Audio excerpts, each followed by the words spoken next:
كان قرارات كتير غلط، وهي اللي كنا بنتكلم فكره القرارات. زيزو دايما قراره صح، زيزو دايما عارف عمل يروح ماتش فين، عالمي الصراحه. وجاب لنا ضربه جزاء تاني بقرار، فرق قرار. لاعب تاني زي تريزيجيه من ساعه ضربه الجزاء ما شفناهوش قرار، الكره يجي يشوطها المفروض كانت تتباصى، ده لما يباصي كانت المفروض تتشاط. مساء الخير عليكم، حلقه جديده من برنامج دبل شوت. انا بيتر وانا مارك. جايين نتكلم معاكم النهارده، او احنا مش حابين نتكلم اساسا عن ماتش الاهلي وبورتو. يعني الواحد ملوش نفس من امبارح. اداء كارثي اداء كارثي في الماتش. انا شايف اداء كارثي في الماتش بعد الفرص مش عارف اقول لك كام فرصه الصراحه، انا مش عارف اقول ايه. ايه رايك في الماتش بتاع امبارح؟ انا مبدئيا كده كواحد بيتفرج على الماتش، كان ماتش حلو، انبسطنا فكره اجوان وكده رايح جاي. بس احنا مشكلتنا اللي احنا من كتر ما احنا كنا شايفين الموضوع في ايدينا سهل. هو كده كده في الاخر انتر ميامي وبالميراس اتعادلوا. انا كنت متوقعها وقلت لك من ساعه ماتش انتر ميامي وبورتو ان الفرقتين هيعملوا كده مع بعض. يعني كده كده انت معاك حق في نقطه اللي هم عايزين ميسي يصعد في الاخر، وميسي كلنا بنحبه اكيد. بس وانا بتفرج على الماتش حسيت اللي هو من كتر ما الدنيا كانت سهله واحنا نقدر نبقى فرق 2 وفرق 3، واحد اتضايق يعني نهى الماتش كده عارف بطعم وحش، وفي الاخر اتعادلنا حتى ما كناش 3 نقط. بص انا هقول لك حاجه، يعني احنا مش هنطول عليكم في الحلقه دي عشان احنا خلاص تعبنا من ان احنا كل ماتش بنطلع بنقول نفس الاسباب بتاعت الخساره او بتاعت التعادل او اي حاجه. احنا مش هنعلق يعني على شماعه الماتشات صعبه ولا اي حاجه. انت اللي عملت في نفسك كده من اول ماتش انتر ميامي، من ساعه ضربه الجزاء بتاعت تريزيجيه، الفرص الضايعه، ماتشات مش صعبه دي، ماتشات في المتناول. وعايز اقول لك انا اتفرجت على ماتش بالميراس وانتر ميامي النهارده اعاده. بالميراس مش فرقه مرعبه تماما، مش الفرقه اللي تنزل تهتك كده ولا تكسبك 2 بكل سهوله. واحنا فعلا احتويناها في الشوط الاول، بس كانت مشكلته الشوط الثاني، ودي المشكله اللي اتحلت في ماتش بورتو. بالزبط. بس الحلو برده ما يكملش، يعني احنا الشوط الثاني هو ايه يا اسطى الجراديشار ده؟ ايه بقى ده؟ لا جراديشار، انت بتقول جراديشار بس عندك الدن محمد مجدي قفشه. محمد هاني، الله اكبر عليه يا جماعه في التغطيه الدفاعيه هجوميا، الراجل ما بيعملش حاجه صح. عمل اوفر واحد الصراحه هو لوسام، هو ده اللي وهو عمر كمان لما نزل ابتدينا نشوفه لما عمر كمان نزل بدا يتقدم وبقى عارف في عمر كمان بيرجع يدافع معاه فظهر ما هي سهله هي يا ريبيرو. انا مش ضد ريبيرو في اي حاجه، بس لما لعبنا وينجين والدنيا حلوه بقى بغض النظر حسين الشحات ما عملش اجمد ماتش، بس لما لعبنا وينجين الملعب كان حلو والدنيا حلوه عارفين نلعب والدنيا متوازنه. انت رحت على بورتو كام كوره امبارح؟ انت بص على الاحصائيات بعد الماتش هتلاقي انت رينج توتال شوتس على الجون حاجه 20 شوط. انا اعتقد ان بورتو الهجمات الخطر هم الاربع كور، 4 كور منهم جونين اصلا المفروض ما يخشوا. الشناوي يعني ما فيش تراي على الجون الثالث ولا مفيش تراي على اي حاجه، والاخير ده بس صعبه الكوره مش هسأله في الجون الاول عشان هو اترقص فيها وواحد على واحد. الجون الاول الواد ده لعيب قوي، الواد ده عنده 17 سنه. اللي هو رودريجو مورا لعيب حكايه، لعيب حلو قوي. فلا يعني الشناوي علامات استفهام كتير بقاله كتير مستواه، يعني بنشوف منه ماتش و10 لا كفايه كده. مصطفى شوبير حارس صاعد يقدر يلعب يقدر يدي، بس انا بقول لك طول ما محمد الشناوي في الاهلي هو هيفضل رقم 1 في الاهلي وهو واقف. واقول لك على حاجه بصراحه برضو عايز اتكلم على نقطه الشناوي دي. الشناوي في الاول انا وانت فاكر لما قلنا التمني قلنا عايزين شوبير هو اللي يقف في البطوله، لما الشناوي بعد اول ماتش وثاني ماتش قلنا لا برضو الشناوي الدهني في العتاقي والشناوي بتاع، بس الشناوي بعد كده يرجعنا للبرايم بتاع سان داونز بقى، اللي هو كوره هتتشاط من اي حته هتخش. فليه الشناوي ما نكمل البطوله حلو، وبعدين الفكره اللي هو عنده الامكانيات، بس ساعات كده بتحس مثلا نفسيا بيخرج بره الماتش. انا مش فاهم. بعدين ماتش بورتو ما كانش بالماتش الصعب والعيال ما كانوش مخوفين، احنا كنا بنهاجم اكتر. انت نفسيا انت راكب ال 90 دقيقه، انت رايح عليهم كذا كوره. بعدين معلش يعني في الجون اللي هو الشوطه اللي اترقص فيها محمد هاني هنقول دي صعبه. جون التعادل بتاع بورتو الرابع صدق لو عيل صغير واقف في الجون هيجيبها، ولا تراي ولا اي حاجه، رايح بيعمل بيتزحلق على الارض ورايح للكره بطريقه غريبه جدا. بس يعني هنتكلم على تقييمات اللعيبه قدام، بس يعني في نفس الحلقه دي. بس انا يعني علامات استفهام كتير على محمد الشناوي بصراحه بالنسبه لي. طب تعال نخش في الماتش كده، وعايز اسالك على حاجه. الماتش في الاخر خرج 4-4، في الاخر احنا بقينا اخر واحد في المجموعه، حاجه تضايق بصراحه. بس انت رايك ايه السبب اللي احنا ما كسبناش الماتش ده، مع العلم اللي احنا حلينا مشكله الشوط الثاني؟ انت فاكر كنا دايما مشكله اللي احنا بنقع بدنيا في الشوط الثاني بالظبط. لا انت بدنيا كنت كويس الشوط الثاني ولعبنا الشوطين. ايه اللي انت من رايك ايه اللي خلانا ما نكسبش الماتش ده؟ انا مش هتحمل على ريفيرو خالص، ولا اقول لك مشكله مدرب ولا مشكله جهاز فني ولا عماد النحاس بيساعده ولا الكلام ده خالص. هي مشكله 100% لعيبه. الراجل بيجي له كره قدام الجون، اشرف بن شرقي، جراديشار، زيزو ما جالوش قوي. طبعا زيزو عمل ماتش حلو. الماتش اتحول بنزول ديانج. خلينا متفقين، الراجل بيلعب لوحده في نص الملعب، محمد علي بن رمضان طاير قدام علامه استفهام ديانج. ده السؤال ده قاعد على الدكه ليه؟ انا مش فاهم علامه استفهام يعني كبيره. انا مش فاهم الراجل ده ما يقعدش دكه لاي ديفندر في مصر. الفكره يا بيتر اللي هو لو نزل واداؤه مثلا كان قليل شويه وبدا يتحسن على اخر الماتش هيبقى منطقي وكنا هنسقف لا ده اول ما نزل من اول لمسه فايق، هو الراجل نازل باين فايق من اول كره قطعها انا فايق وانا راكب اللعيبه دي، والراجل جاي بيلعب اساسي باستمرار وبيحط جوان في الدوري السعودي. الراجل معلش انت جايب حمدي فتحي من الدوري القطري يعمل ايه؟ جايبه 3 ماتشات يرجع. معلش هو حمدي جايب الموضوع ده مكسب شو كاس عالم، هاخد لي قفشه فلوس حلوه. عملوا معاه لقاء وقال لك انا كده راجع النادي بتاعي. هو الاعاره اتقطعت على طول وخلاص هيرجع. فلا علامه استفهام على ديانج، وخصوصا هتبقى علامه استفهام اكتر لو هو ما بيلعبوش برده في الموسم الجاي. لا اعتقد بعد اللي احنا شفناه ده ديانج 10 من 10 في الماتش. هو كده المفروض المدرب يتعرف على الفرقه، اعتقد ان هو لازم يبقى ليه دور اساسي الفتره الجايه. هو عموما كمان فكره اللي هو دايما انت عندك حق، مش هينفع نلوم المدرب، لان بدل في فرص يبقى مدرب عامل خطه صح وعامل جمله صح احنا بنلعب عليها. في فرص بس الفينيشنج كان غريب، كان قرارات كتير غلط، وهي اللي كنا بنتكلم فكره القرارات. زيزو دايما قراره صح، زيزو دايما عارف عمل ماتش عالمي الصراحه، وجاب لنا ضربه جزاء تاني بقرار، فرق قرار. لاعب تاني زي تريزيجيه من ساعه ضربه الجزاء ما شفناهوش قرار الكره يجي يشوطها المفروض كانت تتباصى، ده ما يباصي كانت المفروض تتشاط. زيزو بقى فكره القرارات هي فكره. تريزيجيه حرجم على ار2 من كاس الامم 2017 ده من ايام ما كنا عايزين نروح كاس محمد علي بن رمضان نزل حطها في واحده وشكرا جون. انت يعني بن رمضان بالمناسبه اهم صفقه في يعني السيزون ده محمد علي بن رمضان، مكسب كبير قوي دي هتبقى صفقه تاريخيه. الواد بيلعب، عايزك تتفرج على الفرقه لما يلعب جنبه ديانج. دي حقيقه عندك حق. وجنبهم امام وزيزو تحتيهم مروان. انت كل سنه وانت طيب. لا انا اعتقد هيبقى يعني جدلا احلى خط وسط في القاره دي بالظبط. انت تركب افريقيا 4-5 سنين جايين. بس خلينا يعني سريعا كده، خط الدفاع كله عايز يتفور. مفيش لاعب. انا خساره كنادي اهلي اخسر لاعب اجنبي في اشرف داري.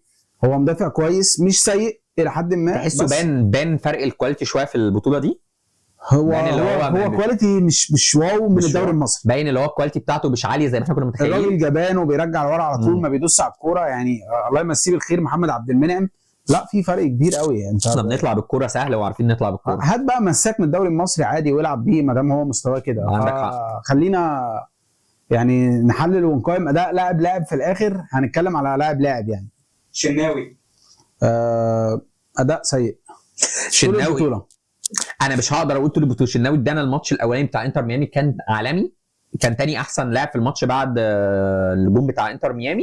بعد كده الماتش مستواه قل لغايه ما وصلنا اللي هو كارثه. الصراحه انا كنت شايف اللي هو كارثه في الماتش الاخير. هاني 0. انا مش عايز اقول ارقام بس هو 0. احنا مش عايزين نقول ارقام فعلا، بس هو هاني فعلا للاسف ما كان مكشوف. من اول اللاعبين اللي لازم تمشي لما يرجعوا الصراحه يعني. مع انه هو ما كانش اوحش ماتشات، واخر ماتش قدام بورتو عمل اسيست في الاخر ومسك نفسه لما عمر كمال نزل. بس هو انت عندك حق محمد هاني مش هقول كفايه كده، بس محمد هاني خلاص احنا محتاجين نعلى بالكواليتي. اشرف داري بطوله متوسطه يعني، ومايله للضعيف كمان. معاك يا بيتر تمام. رمضان بيكم راجل يعني عنده كوره بس يجي منه. شفنا امبارح ماتش مش احسن حلو ليه مش احسن حالاته، فخلينا نصبر عليه شويه عشان ما نبقاش هينفعنا في الدوري المصري جامد. بالظبط. نبيل كوكا اداء متوسط يعني. لعب الماتش الاول تقريبا والاخير. هو الراجل بيدافع، هو حاسه بيلعب ديفندر في الباك الشمال.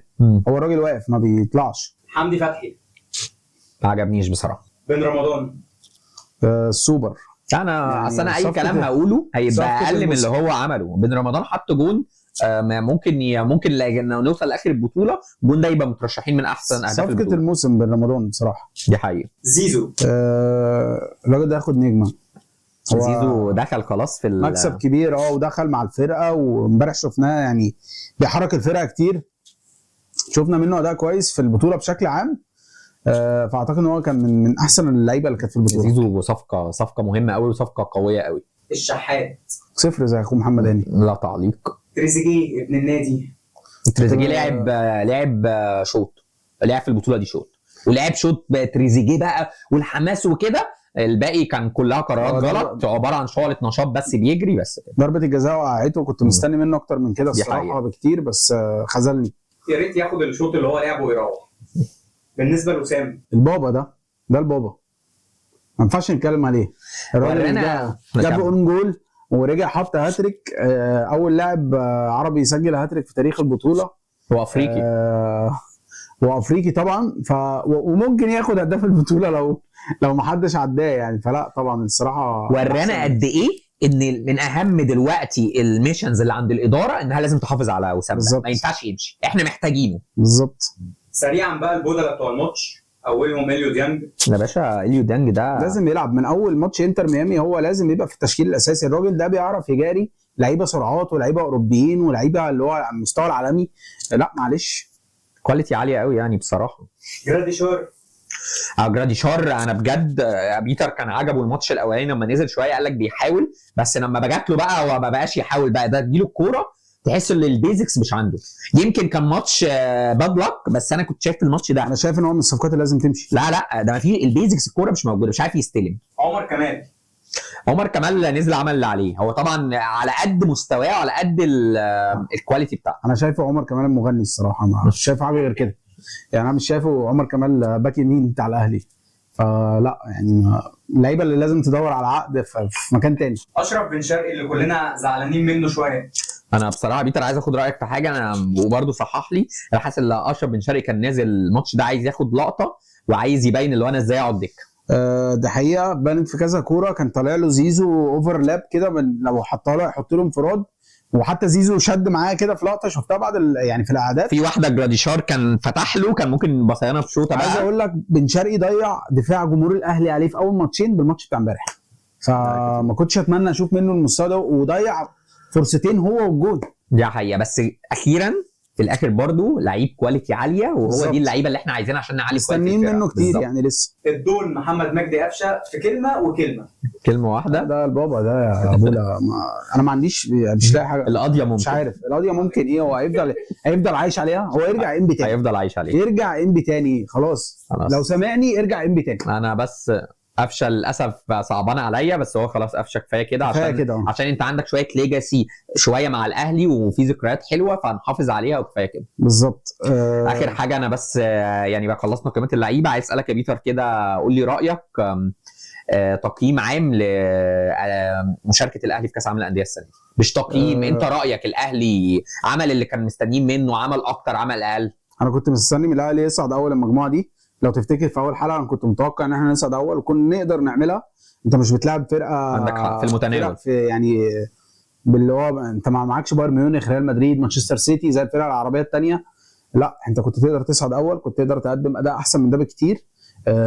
شفنا حاجات غريبه حصلت، باعوك على الاداره في تاخرها في المدرب، سبب كبير في الاداء اللي شفناه. بس خلاص اللي حصل صفحه وتتقفل. عموما ريفيرو قدم اماره اللي هو شكله مدرب كويس، في اماره حتى لو بسيطه. انا يعني هي بانت في ماتش بورتو، بس يعني هنشوف الفتره الجايه في الدوري بقى وفي افريقيا نقدر نقيمه بشكل عام. فانا شايف ان هي مشاركه اقل من المتوسطه بالنسبه اللي احنا كنا مستنيينه. انا بيتر مجامل كمان، هي اقل من المتوسطه، هي ممكن نقول ضعيفه عادي. انا مع بيتر في كل اللي قاله، كنا مستنيين اكتر والماتشات في المتناول.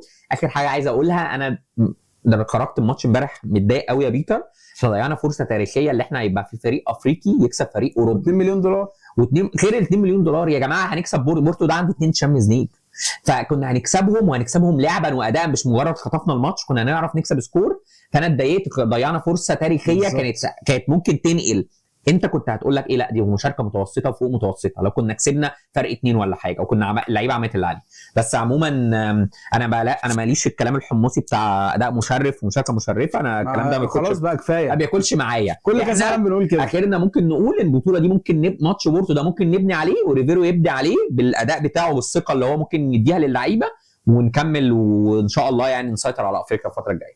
طب يا جماعه دي كانت تغطيه كده من مشوار الاهلي في كاس العالم، استنونا يعني بالتوفيق طبعا للترجي، عنده ماتش صعب. خلصنا احنا كده يا بيتر ولا لسه؟ لسه عندنا فرصه، لسه بقى كاس العالم للانديه. لا احنا لسه مكملين طبعا في كاس العالم للانديه، في ماتشات بقى بتاعت الفرق العربيه، الترجي عندنا وصن داونز. بطوله حلوه وبطوله قويه باستثناء العواصف والحاجات اللي بتحصل دي. فمكملين معاكم في حلقات جايه كتير، ودي كانت حلقتكم من برنامج دبل شوت. متنسوش تعملوا سبسكرايب للقناه بتاعتنا على اليوتيوب واللايك بتاعكم، وفولو بقى على الانستجرام وتيك توك والسوشيال ميديا بتاعتنا، واستنونا في حلقات جايه كتير. مع السلامه، باي باي.